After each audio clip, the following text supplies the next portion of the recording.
It's not often you hear about someone so successful in their field who decides to take a break and go back to school. It's even more rare when that person is an Academy Award winner and who realizes we are at an educational crossroads in this country and someone has got to take a hard stand and say something. He took that hiatus from Hollywood in 2003, started a nonprofit to promote civics education in American schools. In other words, make the youth understand and appreciate civics, elections, and politics. So it is a distinct pleasure to welcome into the Hardline Richard Dreyfuss. Richard, thank you so much for being here, and congratulations on all the work you've done so far. Thank you. Thank you very much. What was it at that moment? Because you are political. You enjoy politics and civics, but at that moment that you said to yourself, that's it, I'm out, we've got to do something in this country. Well, I was terrified because I have 3 children who I knew were growing up into a world that, if not unprepared for, they were going to be shocked at and terrified by. And I was terrified for them. So I decided to stop, go back to school, and I stayed in school for 4 years in England and came back with an understanding of the issue that if the people are sovereign in this nation and they're not taught that they're sovereign, then they're not. And if they're not taught that they have civic authority and they're allowed to say, please answer the question, we're not letting you leave the room, they don't have that authority and they don't exercise it. And that's what's wrong with America right now. You once said, I will not give up the America that I was taught about in the 5th grade and that Frank Capra showed me. When did we lose that feeling, and why?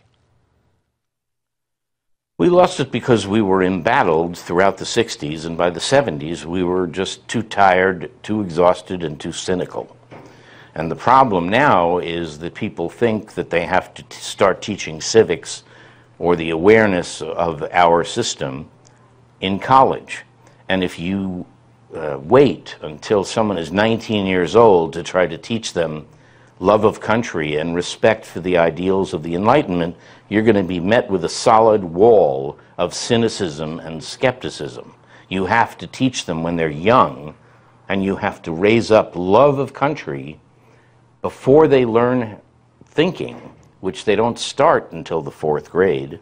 And what you have to do is change the goals of education from everyone wanting a 4.0 to mobility of mind. You want an intellectual mobility of mind so that kids are light on their feet and can move from issue to issue the way life throws life at us.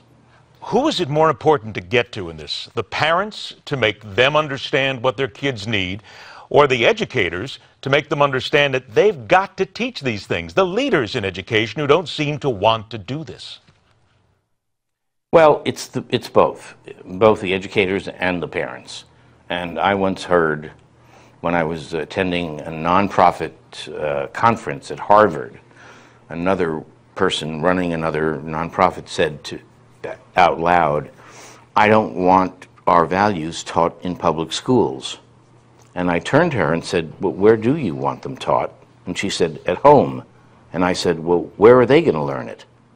Because their parents aren't learning it and haven't learned it since the 70s. They're bringing the values and traditions and cultures from foreign countries, and we don't make any attempt to make them American. And that is something that is fatal. I got about 90 seconds left, so I need to ask, you've been doing this since 2003. How much success have you had? And I guess, where do you feel most disappointed that hasn't happened? What hasn't been able to happen that you really wanted to get done? Anything? I haven't been able to raise up outrage, but I'm still trying to figure that out. I will say 2 things. I think that everyone should read the preamble to the Constitution, and if anyone disagrees with it, then raise their hand, because they're going to be rare. If people agree with it, sign it and send it to me at my website. And if I get 250,000 signatures, I'll start a civic strike and I'll get people to pay attention.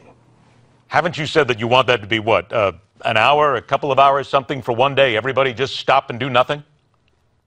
Everybody at the same time from 12:30 to 1 o'clock You don't go, you don't do, you don't buy, you don't call, you don't do nothing.